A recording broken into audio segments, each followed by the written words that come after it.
యావత్ భారతదేశాన్ని ఏకతాటిపై నడిపించిన మహాత్మా గాంధీ లాంటి వారు, లేకుంటే డాక్టర్ బిఆర్ అంబేద్కర్ లాంటి వారు, ఇలా చెప్పుకుంటూ పోతే స్వాతంత్ర్య పోరాటంలో ఎంతో మంది నాయకులు, వారందరూ అప్పటికి ఇప్పటికీ ఎప్పటికీ కూడా నిజమైన నాయకులు, మంచి నాయకులు.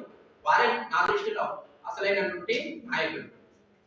కాకపోతే ఇప్పుడు ఈ యువత, మీ యువత లేదా మీ తరం బయట చాలా మంది నాయకులుగా చెలామణి అవుతూ వాళ్ళు పత్రికల్లో కానీ ఛానల్లో కానీ కనిపించడం, వాళ్ళు రోల్ మోడల్స్ గా చాలా మంది భావించడం, లేకుంటే అనేటువంటి ఒక స్పష్టత మీరే ఏర్పరచుకోవాలి.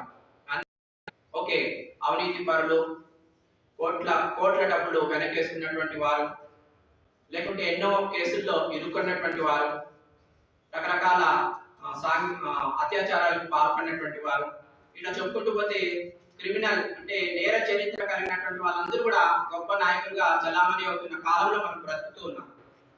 కాబట్టి దూద్ కా దూద్ పానీ కా పానీ అని హిందీలో ఒక మాట ఉంది.